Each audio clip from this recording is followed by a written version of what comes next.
Okay, so now we're at 27, so. Yes. There he is, Brandon, the biggest student helper in the school. He's a senior, but he's taking time to work with fourth graders. I'm the teacher. I also help because I'm the teacher. It's somewhat remarkable to see him so comfortable. All of them are a bundle of joy and very smart, and I dare say they're a lot smarter than me when it comes to math, so, but the answer is 27. To see him looked up to and giving advice, that is amazing.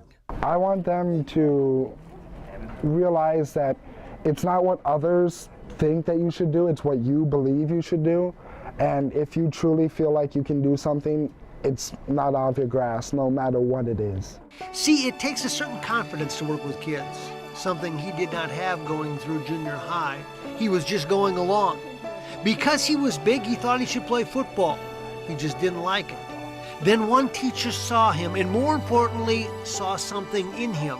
So he points to you and he says, she said, have you ever considered speech? Tell me about this. What did you see in him that you go, maybe he could try it? Mm-hmm. A very strong speaking voice.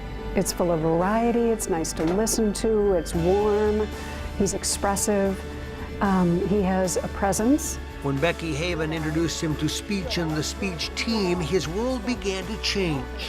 Because we are more fascinated by that which are fabricated. It wasn't just about the topic. It was about helping a young person find a calling. It's about creating a culture where our teachers can do what they got in the business in the first place to do. To connect, to help kids find their way academically and in other ways.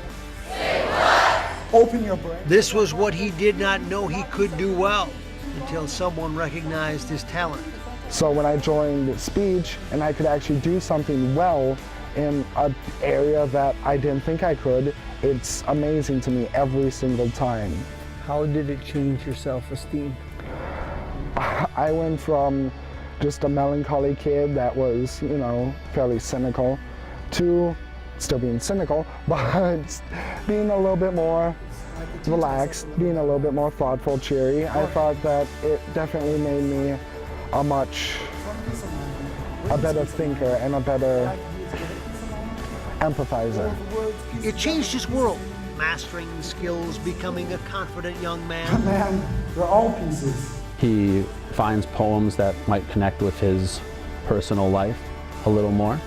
And then from there, we work with his voice and ask him to find some of that inner passion that he so clearly has.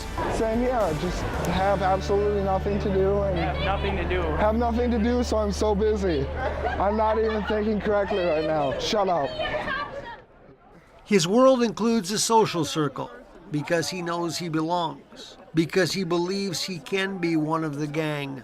My friends teach me a different way of thinking, a different way of acting, because we aren't necessarily the quintessential friends. We do have our arguments, we do have our differences, a lot of differences, but that doesn't mean we can't get along, that doesn't mean we can't have fun, that doesn't mean we can't be friends. Brandon's a great example. One, he stands out. He's his physical stature, he stands out.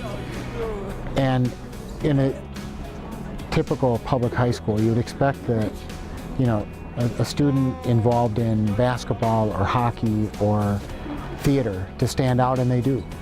But to see a student who's not in those arenas find a niche, thrive, and find himself is, in many ways, just a powerful example to other kids. Because someone saw something and encouraged, his life is different.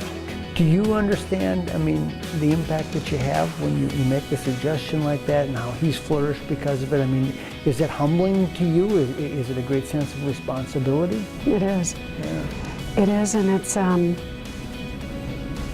sometimes you do forget, and you sort of think, well, students don't always love school, and they don't always, but then there are those times when you realize, oh gosh, it's meaningful for them as well. He's this giant, boy, but he's really a tender heart. Gentle giant. Yes, very much so. Hard worker, dedicated student. So it's been fun to watch him grow from kind of a timid 10th grader to, he's very comfortable in his own skin now. When a student comes out of a shell, it is not just good for that person, it is a message to educators that what they do matters, really matters, every day. It's a gift to watch him bloom and thrive and just imagine his future. I love that. And it's a gift to me because it's kind of that, oh yes, this is why, we stay until 6:30 in the evening and get on that bus for speech at 6 in the morning on a Saturday, and this is why. Because self-esteem is the foundation for a future, knowing you can do more than you ever imagined. Understanding fear is just another challenge, one that needs to be conquered. I can, therefore I am, and 60 stones may break your bones, but words will always teach you. Thank you. My fear of failure, because I was afraid that if I were to fail, then I would always be a failure. And I realized that just because I lost a couple of times or I didn't do the best I could in some areas, that doesn't mean I'm a failure all around. I can just keep trying and it will work. For more information on Life to the Max, go to our website at lifetothemax.tv.